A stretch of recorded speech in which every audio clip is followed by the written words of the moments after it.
Right, so when most people think of the clash between Israel and Iran, especially if you're a regular viewer of this channel, you might think of missile trials lighting up the night sky, Mossad performing nefarious deeds as they infiltrate Iran, or cyberattacks to fry digital infrastructure, not a dusty legal document declaring a bank as a terrorist.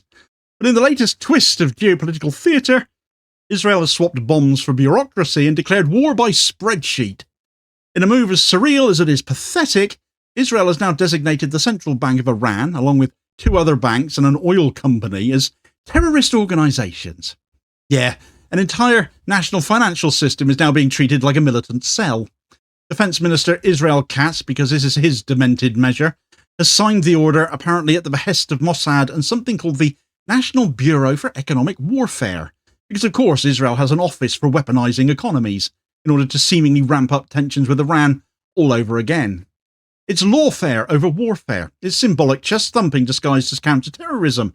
It's a worrying precedent that has implications not just for Iran, but for activists, dissidents, and even protest groups in the UK and beyond, because if Israel can label a bank a terrorist and UK politicians are eyeing up protest groups like Palestine Action with the same logic, where does this end? Right, so Israel, it seems, hasn't ended its conflict with Iran, more overseen a shift in tactics from violence to petulance, moving from warfare to lawfare. You see, Israel has launched an all-new, unprecedented and unprovoked attack, not through missiles or airstrikes, but via legal instruments. This time the target is not Iran's nuclear infrastructure, but its financial and economic core.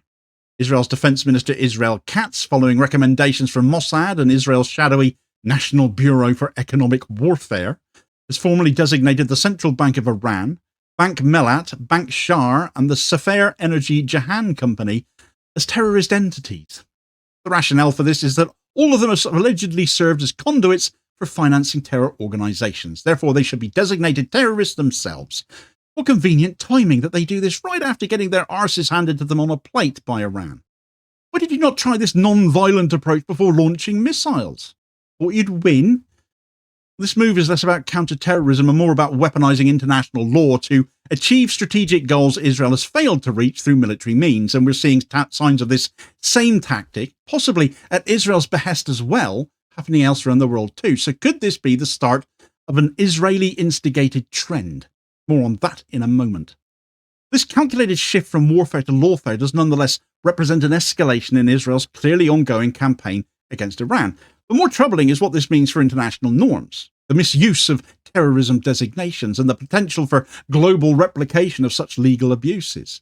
It reveals a state that, having faced repeated strategic and intelligence failures in Iran, including the recent exposure and elimination of Mossad's spy network, is now resorting to economic sabotage dressed up in the language of security and protecting themselves from terror, never mind them actually starting it all. Israel's declaration is framed as a legitimate counter-terrorism measure. The Central Bank of Iran and the others allegedly involved provide the financial arteries that feed organisations that Israel regard as terror groups, according to them. But are they doing that? Well, first, the Israeli claim ignores the broader truth about terrorist financing. Most such funding occurs in cash, outside the formal banking system, because, well, that can be readily interrupted at the flick of a switch or the press of a button, can't it? We've all frozen our debit cards or credit cards from time to time when we can't lay our hands on them, haven't we? Similar thing, larger scale.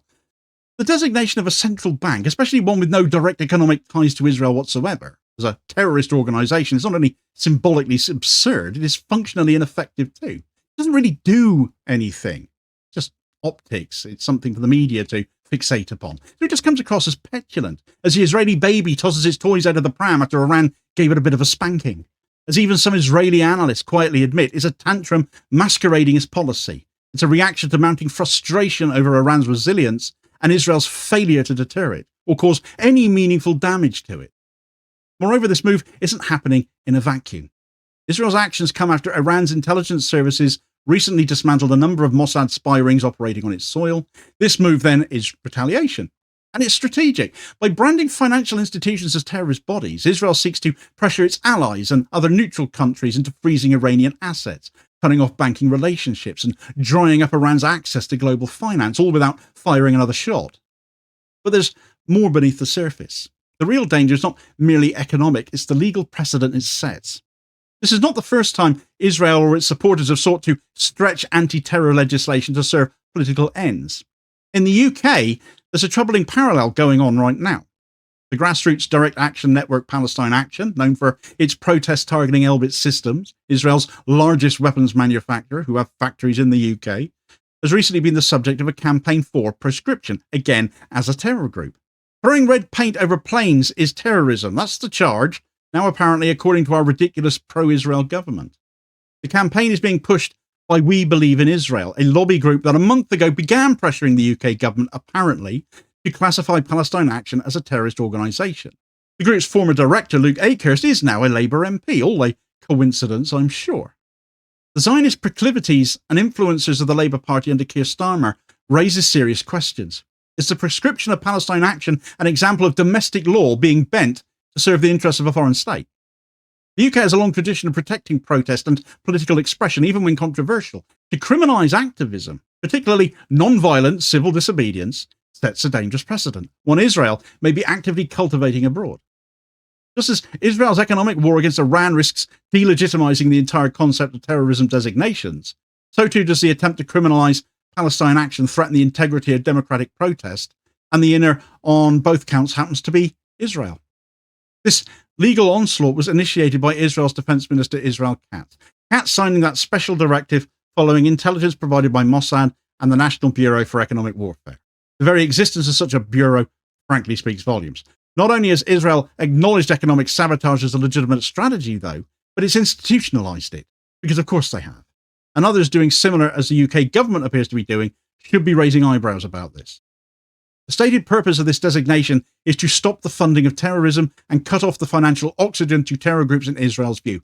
Yet the entities targeted, especially the banks, are instruments of state finance, not slush funds for militias. These banks facilitate pensions, public wages, infrastructure investment, basic services. So to label them as terrorist organisations conflates the activities of a nation state with those of a clandestine militia, and it is therefore an assault on the ordinary people of Iran if it takes hold. If this logic is accepted, what's to stop other nations from retaliating in kind? What prevents Iran or any country at odds with Israel from declaring Israeli institutions, perhaps even the Israeli Defense Ministry itself, a terrorist entity in response? Well, it would certainly be more accurate, wouldn't it? But a slipperier slope would be other pro-Israel leaderships copying Israel and doing likewise on no other basis than Israel did it. But this escalation also threatens what little stability remains between the two nations, tenuous truce as it is. Just days after open hostilities and drone strikes ended, a fragile ceasefire persists. Legal provocations such as this may be just the nudge needed to push Iran into retaliatory action, something Israel's hawks might welcome as justification to reignite military conflict, potentially dragging the US and other allies maybe into yet another Middle Eastern quagmire, though I don't fancy Iran would rise to that bait. In the context of regional diplomacy, though, this move is still both inflammatory and regressive. It undermines any attempts at de-escalation. It further destabilizes economic and political matters, and it emboldens similar legal warfare tactics globally. While the global community may initially ignore Israel's move as merely symbolic, the long-term consequences are dire. Should other nations follow suit, whether due to diplomatic pressure or lobbying influence or political expediency, it will signal a dangerous normalization of lawfare. Designating a national central bank as a terrorist organisation is just plain stupid, and it is reckless. If this becomes a tool of statecraft, international financial systems risk being held hostage to bilateral political feuds. Global finance operates on predictability and mutual recognition. This move would undermine both of those things. The destabilisation risks spreading just beyond just the Middle East, therefore. Already some worry that states seeking to curry favour with Israel or avoid its diplomatic wrath might copy this tactic. If Israel prescribed the CBI, who else will? If so, the implications for global financial governance, anti-terror legislation, and even international human rights norms would end up under threat. It's all part of the knock-on effect. Institutions, movements, and individuals critical of Israel's policies being targeted using counter-terrorism frameworks. The attempt to prescribe Palestine Action is not a domestic British issue, it's part of a broader Israeli strategy to silence critics globally. We have a proud tradition of protest in this country. Just this week, Yvette Cooper, the Home Secretary, who happens to be mulling over this prescription of Palestine Action, was stood up in Parliament wearing a suffragette rosette, the very movement that gave women like her a vote. Direct action protest, often violent protest as that was. And yet if we were dealing with the suffragettes today, Cooper would prescribe them.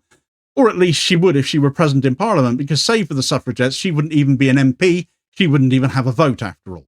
So the hypocrisy here is off the charts.